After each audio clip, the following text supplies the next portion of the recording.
One of the big things about running in District 2 is I've gotten a chance to talk to a lot of people, and the things that are on the top of the minds of the people that I've been talking to are the economy and how we're going to be working together to attract those businesses and those industries, particularly in the southern part of the district, in places like Nogales.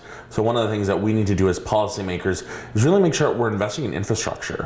One of the biggest problems is the state of the roads, bridges, and every kind of infrastructure we have in this district. So really investing in infrastructure and making those smart and targeted investments. Second, we are hearing from the business community that they're not able to recruit the kind of people that they need because we're not investing in education, both at the K-12 and at the university and community college level. So making sure that we're doing what we can to advocate for those additional funds for education, because we know if we need to attract businesses in the future, we need to have a good place for them to take their kids to school, but also a place to recruit once those kids are out of the college system or the community college system. So that way they don't have to go out of state to bring in workers to work in Tucson or in Nogales or in Sahuarita and Green Valley. And then third, and this is an issue that's really personal to me, is the issue of gun violence. This is an issue that's come up often on the presidential campaign. We saw in the debate with Secretary Clinton and Donald Trump that it was a topic that came up even then. So this is something that's on the top of the minds of people because it is an important issue, and obviously because of my connection to what happened on January 8th, it's something that people often ask, well, what are you going to do about it? And that's where I give the same answer that I've been giving for years, which is advocating for ensuring that we have the same rules for everybody. When you buy a gun, if you are going to go into a gun shop, making sure you have to pass a background check. But if you go to a gun show, that the same rules apply. So requiring background checks for all gun sales. So those are the three big ones that I'm talking to folks about, because that's the things that I'm hearing from them. What do you hope to achieve with this position? Yeah.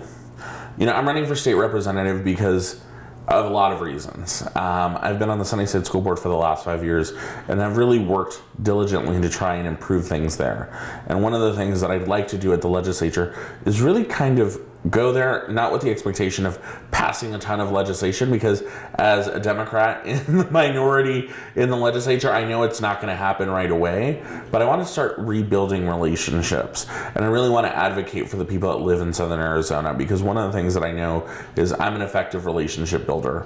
I've been doing it for years, whether it was working with Governor Brewer in 2014 to stop bad gun bills from being put into place, or working in 2010 as a 20-year-old to pass my first piece of legislation with the support of a broad coalition.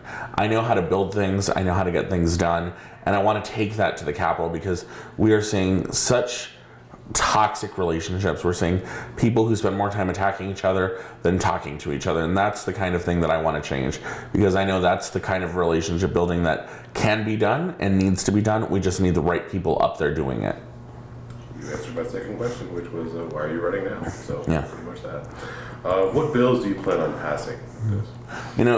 One of the big things that I want to really look at is making sure we're funding all-day kindergarten. That's been a priority of mine as a school board member for 5 years.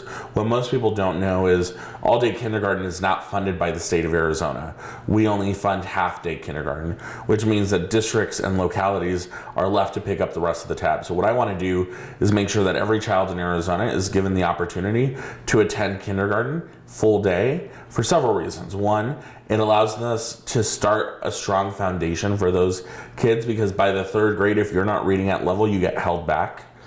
Second, it also allows people who are working class to be able to have their child in a safe and productive environment, because if you know that they're in school and they're learning, that's better than having an older sibling babysit them or dropping them off at subpar and not high quality childcare, or leaving them with a family member who may be older. That's not the same enriching environment that a classroom provides. So I want to make sure that we fund all-day kindergarten and that we create metrics for what we want to see out of the first year in kindergarten. So the first thing that I want to work on is making sure that we don't just talk about education, but that we get specific. Because I think one of the big things that we hear from everybody is everybody supports education.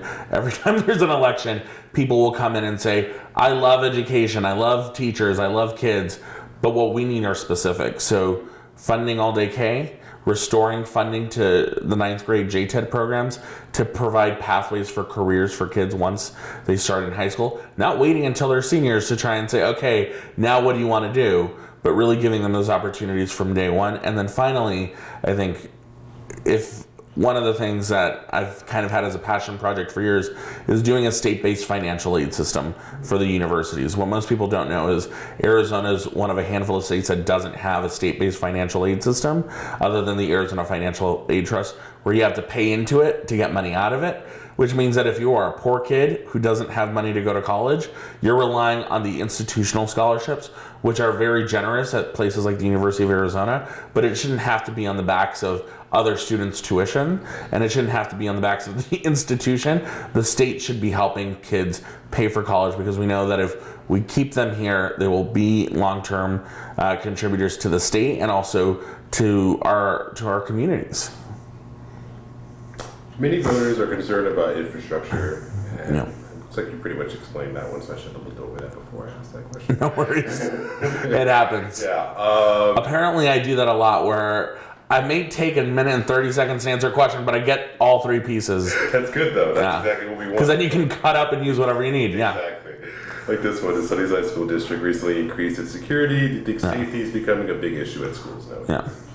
You know, one of the most important priorities as a school board member is ensuring the safety and security of not just our students, but our staff as well. And in Sunnyside, we've improved security because we had additional bond funds that we've been able to use to strengthen and really put into place systems that will ensure that we have, you know, not just at the kindergarten and fifth K through 5 level, but at every level, a high level of security. We've worked to ensure that we have smarter staffing. So we're not just increasing the number of people, we're saying, where are these people needed to make sure that our kids, our staff are safe? And we work very closely with the Tucson Police Department and with the Pima County Sheriff's Department. I think we are really a national model. And I'm not saying that just because I'm on the board. I'm saying that because I can't tell you how many times I've presented, or the district has presented at conferences, about the model that we have, where we have community policing as a part of what we do. So while a lot of other communities are talking about, you know, police brutality and the overuse of force, that's not a conversation that's happening in Sunnyside. Because for us, police officers and the sheriff's deputies, they're a part of our community. They are working every single day. They're building relationships with our kids, so that way they also look like our community. And that, I think, is a really important thing. So when we're talking about safety and security, we have done a great job at Sunnyside. There will always be issues and there will always be things to address, and you're never going to be perfect, but I think we've done an outstanding job of not just improving the on-site security, but improving the security in the community by working together with those two agencies. Absolutely. And what makes you more qualified than your other opponents? You know, I don't want to say that I'm more qualified, because I think one of the things that we need to let voters do is make up their mind. And sometimes it's not about qualifications. But what I am saying to folks is, I'm someone who has 5 years of experience on a school board making tough decisions. But because of the things that have come out of Phoenix, I have had to make tough choices. $17.5 million in cuts, which has represented a lot of pain in the Sunnyside School District. So I'm running because I want to make sure that other board members in the future don't have to make those kinds of decisions. I'm running because I've lived in this community my entire life, and I know the needs of this community. You know, looking at Nogales, which is a part of the district, Green Valley and Sahuarita, every community is different and has different needs. But being deeply rooted in this community, I am much better able to address those needs than folks who have only been here for a couple of years. So I'm very excited to potentially represent District 2 and to represent these folks, but I also know that my main priority is not, you know, how am I going to show my resume, but instead the work product and the work ethic that I have shown in Sunnyside, and will hopefully be able to show up at the Capitol. So what's your favorite part of your district? Oh God, I love a lot of parts of the district. It's a big district. It goes from Patagonia and Nogales and Sassabee all the way up to South Tucson. So I think there's two big things that I really enjoy, and it's things that, you know, I kind of rediscovered, which is people often joke that we don't have any water in Arizona, but we have a wonderful resource in Lake Patagonia, which is in the southern part of the district. So I really like going down there. It's very beautiful drive and then going and just kind of hanging out in the lake for a little bit. Not that I have that much free time, but when we have it, going and barbecuing out there and visiting one of our state parks, I think is really nice. I also really enjoy the culture of South Tucson, the restaurants, the people, the art scene.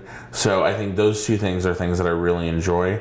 And I hear from people all the time, you know, this is my favorite restaurant in South Tucson, or this is my favorite restaurant. So it's always fun to kind of talk to folks about the different variety of restaurants and bars down in South Tucson. So many to choose right. too. So yeah, it's kind of like an undiscovered property in Tucson, unfortunately. Right. Everybody's kind of scared of it. What would you and then think? we also have the Boneyard, which is really exciting. Yeah. So there's always something in Titan Missile. Yeah. So there's a lot of things to see. What would you like undecided voters to know about yourself before November? You know, the big thing for undecided voters to know about me is I've spent 5 years working on education policy, but not only have I been a leader on education policy through the Arizona School Board Association and also through the Sunnyside School District, I've also been working at the state and national level on gun violence prevention. I worked with a person who I never thought I'd be able to see eye to eye on anything with, and that was Governor Brewer. I was able to work with her on multiple bills, and I was behind her along with other gun violence survivors and people from law enforcement to sign a bill that requires reporting into the criminal background check system to make sure that those who shouldn't have access to firearms didn't. So I am someone who's a proven policymaker, not just as a school board member, but actually on the outside, I've learned how to build relationships, and that's the kind of people we need to send up to the Capitol. Those who understand the system, those who know how to work it for our residents down here in LD2, because what oftentimes happens is people go up there and make big promises and then underdeliver. So I'm gonna be someone who will always be cautious in what I promise, because I know that as a Democrat and in the minority, I'm not going to be able to have my name on all these pieces of legislation, but working behind the scenes, working to kind of move things through the process is more important to me. And I'm someone who I would rather have something get passed than take credit for it. Okay. And that's one of the things that's, I think, a big difference. I don't care about who gets the credit. I want to make sure that we're improving things for kids and seniors and the people that live here in District 2. So that's the big thing that I tell people. I'm not someone who's a show horse. I'm someone who's a workhorse, and I'll work to make sure that we're getting things done.